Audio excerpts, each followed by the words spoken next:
And, they also gave up the game. But right as we Yeah. get into the Summoner's Rift here, looking at the Summoners and looking at everything, nothing too crazy. Everything is pretty standard. Ornn going for the grass here, which is unsurprising, but definitely in pro play, you see a lot of Ornns take the Unsealed Spellbook just because it just provides a lot of options. And it looks like, again, Plutus are going to look for some shenanigans here. Didn't get anything from last time. Chaos should be able to spot it out, so he will see it, but he is walking back and actually Ooh. forcing the flash out there, interestingly enough, with the Flash Frost, so that's going to be pretty big there in that top side. I'm surprised he didn't just walk down. I mean, he did see them in vision, so Zach is in enemy lines here. Gonna have to hopefully, yeah, he will get that reset off before the team comes through. But very nice job there for the Verge Titans. They're gonna get some vision down or counter vision down here. Looks like both junglers are going to be starting on the same side. They're gonna be starting in that bot side of the jungle here. So they're gonna meet in that top side. Chaos definitely want to hover over Chaos a little bit. He does not have that flash, so definitely want to watch over that. Yeah, this is what you call what is more worthwhile. Do you like the better warding you get from the side of the Titans because of that invade, or the fact that Chaos doesn't have flash, making this top lane a lot more volatile in Urgot's favor? Urgot, like you said, really good in the early game, especially into tanks that so Urgot can just chunk out this Ornn a lot more. Like already, he is using that no flash on Chaos and just zoning him off the wave. He can miss some minions, but he was trying to keep Chaos away from this wave, get an early level lead. Didn't really work out all too well, but that is something you gotta look out for. Yeah, something else I want to look out for is see where we get the early ganks coming from Lunar. Playing the Wukong into the Olaf last game, it seemed like he was permanently on the back foot. He had the one gank early that just didn't happen, and everything after that was all downhill. We had Turnips, which is being very oppressive in the jungle of Plutus. But this time around, a little bit more proactive pick for Lunar on the Olaf. Will be interesting to see if he can get something going in this first 5-8 minutes. Right now, I mean, nothing too crazy going on. It's pretty even. Kind of looking, it's going to be pretty much like this for a while. I mean, I don't expect too many things going on in this early game. Right now, top side, obviously. Chaos going to have to be really careful without that flash, so really just going to have to be playing back there. Can't really do too much. But right now, it's going pretty slow. Pretty expected till about the 10-ish minute mark until like level 6 is coming through. Unleash Teleport comes through at about 14 minutes if I remember. Yes, 14. And then it's just kind of just playing slow again. It's gonna be, I expect nothing different from last game. Something else I want to point out. We talked about priority and about round dragons. The fact that Chaos doesn't have flash gives you that early priority to get Strangleroot ahead, so he can try and maintain that priority for Rift Herald. So, perhaps Plutus might want to sack the first dragon, get Rift Herald, pop it somewhere else around the map, try and get a turret from it, and use that to snowball into the second dragon, preventing the Titans from hard stacking these Drakes like they did last game, and then just snowball that into more and more objectives and more priority around the map. Yeah, and right now, despite that flash being taken away from Chaos, he actually has the level advantage and about a wave's worth of CS, so has been shoved under his tower, but has been weathering the storm pretty well as we are about 50 seconds away from Look at Lunar. Oh, Look Chaos. at Lunar. He doesn't have flash. Oh, he went in. He's going to interrupt it, but it ain't going to be too much as he will get taken down here, unfortunately. As going to put up a bit of a fight, actually. He is pretty beefy. Does have that Ruby Crystal, but flashing forward there with the Undertow. Going to get that slow, going to get that armor reduction, and that is going to be a kill going over to the side. First blood going over to the side of Plutus. First blood to the Olaf. That is very, very helpful. Getting that Olaf very much ahead so he can influence the map a little bit more as we get an engage on the bot side. Oh, bot side, Neptune, I'm going to get rooted up there trying to get that damage onto Pac, but instead it's going to be supportal combat. As there he goes, Super Rose. He does have the superior damage. Gonna get that Mantra Q down. That's gonna be a first kill. The 2v2. That bot side going over to Super Bros. The root coming through. Gonna interrupt Fantasy Star. He does have the flash. He should be able to get out. Full stack lethal tempo by Pac. So Fantasy Star should be able to get out, but that is a very unfortunate kill going over to the support of Verge Titans. Right side, it was a solo kill, so Pac got literally nothing from it except for a little bit of experience. That's the one bright side of it. That is horrible, though. You've given up your flash, your heal, and your exhaust. All you have left in the bot lane is the flashes for both of these supports, and that is not the most useful summoner in the game, especially on a Karma who doesn't want to be flashing for engages, and a Tom Kench. Tom Kench a little bit more helpful because you can just flash Tongue Lash, but all in all, an unfortunate play for Plutus, with, again, the only bright side, Pac got none of that gold. It was just a solo kill over to Super Bros. Yeah, but, talking about what Plutus lost, they lost their flash, they lost their heal, they lost their exhaust, and they lost the Hextech Dragon. Once again, Titans taking advantage of those fights, the timer awareness from them and the lack of it from Plutus. You give the kill over and you give away bot lane priority. So once again, it's another objective going into the pockets of Verge Titans. Yeah, right now, I mean, it's still pretty slow, still relatively even right now.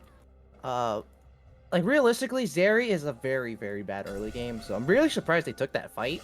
But right now, I mean, it's still pretty even. Gold is only on the Karma, not too bad. Olaf does have a bit of a lead, so I want to see Lunar kind of look for to snowball that a little bit. But there is a flash in that top side for Chaos. You're gonna look for another Gankaroni in that top side. Gonna get the pullback right on top of Chaos, but he is able to dash out.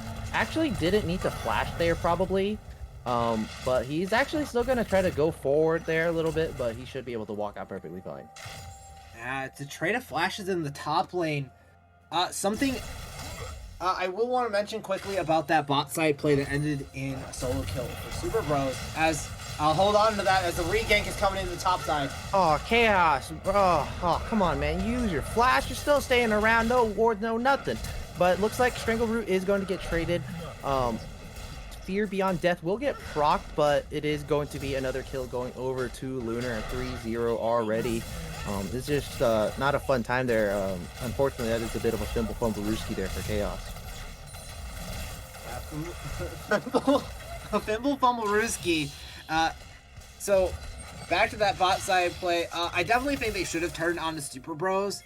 Yeah, they try to go hungry for Pac at the kills. I think they should have turned, and if Pac tries to re-engage, they turn and get him. But at the end of the day, it did not work. Back to the top side play. I love the setup from Lunar and Strangleroot. Strangleroot flash ease to make sure that he lands it. Chaos dashes away and flashes for safety. Tries to use the ultimate for the wave. Lunar walks away and then re-ganks around the now flashless Chaos. Turnips is there. He does get the kill back onto the Urgot, but he's already low health. He has the passive, and that is a killable passive, so at the end, that's going to be 3 total kills for Lunar, and that's all of the kills that Plutus have. Yeah, I said Lunar wanted to play something that was a little bit more proactive. He's got all the kills, and he's got all the objectives, because once again, the textbook regank after taking the flash, and 10 seconds after that fight wrapped up, after Turnips went down, Rift Herald spawned in, you had rotation from Strangleroot and from but it was Lunar actually taking away the objective there this time, so the awareness from Plutus to take the fight and take the objective. I think, the one bad habit of Chaos is, he's super aggressive on something that doesn't need to be aggressive. And, he plays with, so, the thing is about playing League of Legends, yeah, putting vision down is very important, but you have to know the thing about the difference between a good player and a great player is knowing when to put the vision down, because you can't just drop your wards down willy-nilly and you get a really good vision score, blah blah blah. You have to know when to put it down. You realize he's topside, drop the ward down, and unfortunately he walks back in after flashing there. and they know very well he doesn't have it, so they just come back, return kill. Olaf already 3-0-0 mythic at about 10 minutes. He's sitting pretty nicely here. It's gonna be a little bit rough. This should be the second Drake going over to the side of Cog Plutus, just because the Olaf is so fed there. Jinx only has the boots right now, but like overall, I mean, it's not too bad. It's only the Olaf. It's nothing too crazy here for the side of that Verge Titans can't go back on, but it is really rough. It is really hard due to that Olaf. Yeah, and we see right now that priority coming in. The bot side is rotated up, and they're sitting in a death burst trying to get the turnip. He is going to jump away, and Triton is trying to go on to Stro. And will get out, but that priority is there. But now the bot lane has rotated. Banana, take this away. Oh, looking like it's a bit of a two-step here between these two teams. They're going to playing around this Drake. Chaos going to look for that reset now, but wall off on turnips, not really going to quite cut him off that, but Triton does have a really nice flank. They're going to get the miasma down. It's going to be right on top of Stro. He does have the egg. He should be fine, but there goes the ultimate. Lunar going to Ragnarok his way right into the backline, but he will get taken down. Ignite right on top of him. He's going to get real low. He's not getting taken down quite yet. He's still healing. He's still going, and that is the late teleport in by Chaos. Only going to get a two-man knockup with the Ornhorn, but it is going to be a 4-0 in favor of Cog Plutus. That's why you don't give Olaf kills early, because then he runs over your team. This is the counter-engaged comp that we're looking for. They have the full priority. Triton goes in, he gets the miasma, he gets good damage, Turnip jumps in, and he uses the ultimate, but he hits Lunar, who's already in the Ragnarok. So he still runs forward, a 3-man Gore Drinker to keep himself alive. And he just gets 3 kills in the end. 1 kill goes over to Neptunum on the Zeri. Just a massive, massive play for Plutus. Now this gold lead has ballooned to 4,000 across the map. 4,000 at 12 minutes. And Looter with almost all the kills, 6-0-1. I mean, just look at the healing on that replay that he did with the Gore Drinker. Regenerate about half his health during that Ragnarok. So that is just supreme power on the Olaf. And so now the Mountain Dragon going into the pockets of Plutus, it looks like they are starting to get things together here. Oh, Triton. Yeah, he's going to die here. He's going to have to force go into the Blizzard. He will get pretty much solo killed there. It's going to be a gank on the Strangle Roots in that top side. He should go down here. No flash on that Urgot, but oh, turnips, he stopped the eek animation. He stopped it. 4 seconds, and you pissed me off. Super Bros, he's gonna trying to clear some wars, but he should be able to get out perfectly fine. But oh man, oh my goodness, I can't believe what I just witnessed. First tower blood going to be secured by Cog Plutus, but it is looking pretty dire here for the Verge Titans. They still have a pretty decent team fight, but they are definitely not quite pulling it together for this game 2 here. Cog Lunar is coming around trying to clear some vision on that bot side. Gonna have to be a little bit careful. Drake gonna be up in about 3 minutes, but right now it's still about a 5k deficit right now, about 5.5k deficit in favor of Cog Plutus. So they're sitting pretty, but fortunately it is only all on that Olaf.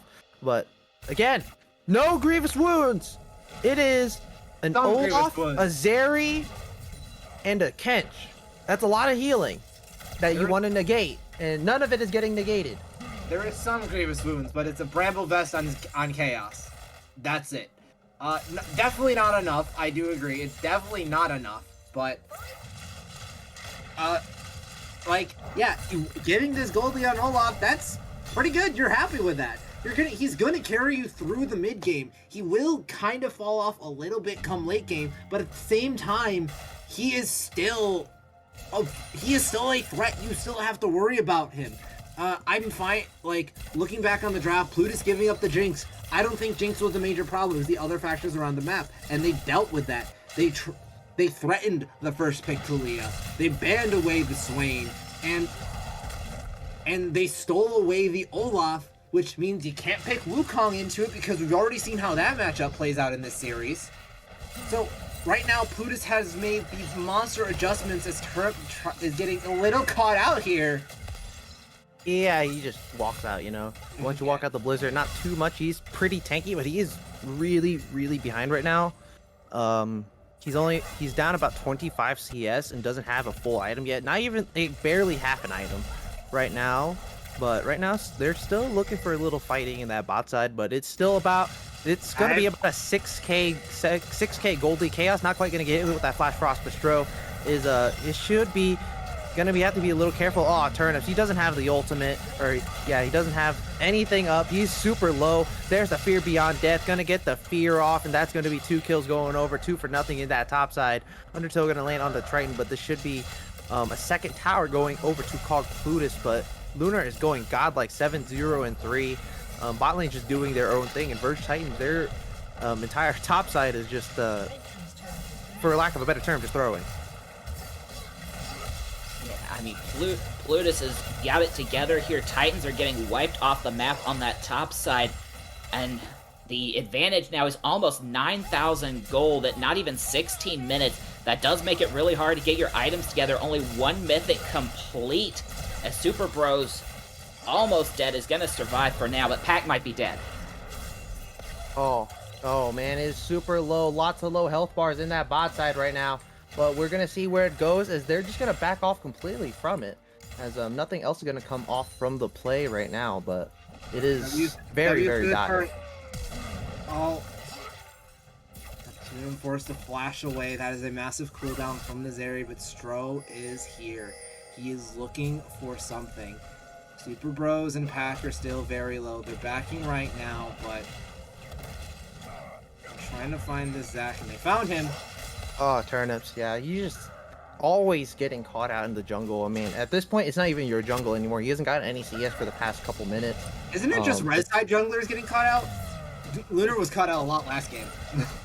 I mean, that was because, you know, they're losing.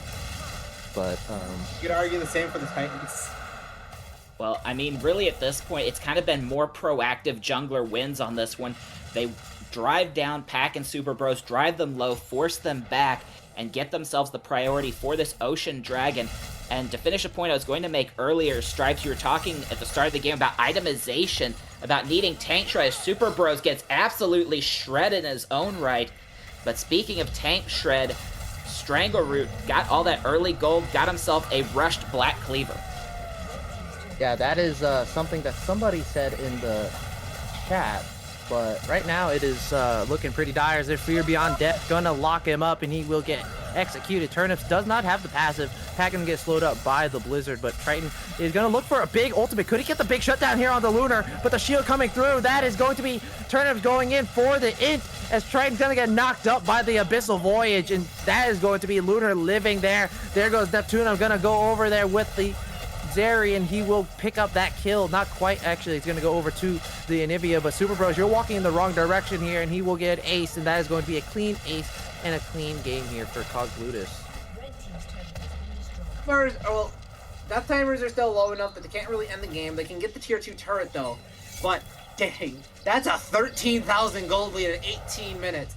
Are we in the All-Star game again? Like, what is happening? This gold lead is massive. I like looking on to game 3, because I feel like that's where we're heading. Olaf and Talia are going to be red side permad.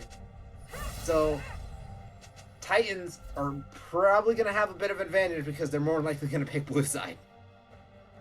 It is, yeah, this game is pretty dire. I mean, it's just, again, like, Verge, they just, like, gave up so much early, and they couldn't really look for anything. Like, it was just a lot of plays on the top side that never went well. I don't know why you go top in general against for the Ornn, but Triton not quite gonna get caught out with the Abyssal Dive. But yeah, just a lot of plays in the top lane, you know, didn't quite go their way. And you're playing for the tank. Triton, you're gonna get slowed up, gonna get killed there. Ragnarok going through, Lunar going legendary here, as the Ornhorn is gonna be called, actually. Not gonna really get too much done. He's gonna get jumped on. This should be another solo kill there, as a Strangleroot is just continuously shredding Chaos there, and that's just Turnips going in there, not able to do too much. He's level 9, doesn't even have a mythic yet. It is very rough.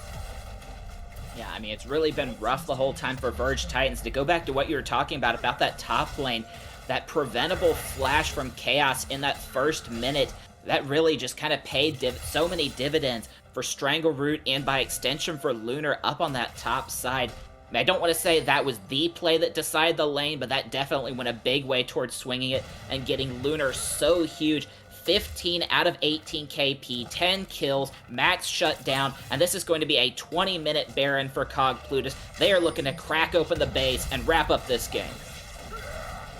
Yeah, definitely a lot of unnecessary resource in that topside Shrill. Does have the passive. He should be able to walk out here. It's going to actually force Cog Plutus off the Baron to save their mid laner. But there goes Turnip straight on in. Does have the passive. That is going to be the egg form for the Anivia. But that's a big 3-man ultimate by the Cassiopeia. But Lunar is still going in. He's still going to be healing. He's still going to be shredding. And he's just healing up more than the damage can do. And that is going to be Triton. He's going to get slowed up by the Undertow. And that is going to be an ace here for the Verge Titans. That is the best case scenario that could have went through, but that is going to be Strangleroot going straight into the base. He's going to end the game. He does not care about anything else, and that is going to be the Cog Plutus equalizing the series here at 1-1. My God, Plutus just ran through this game. There's nothing you could do. 18,000 gold lead at the end, 23-2 kill score. What a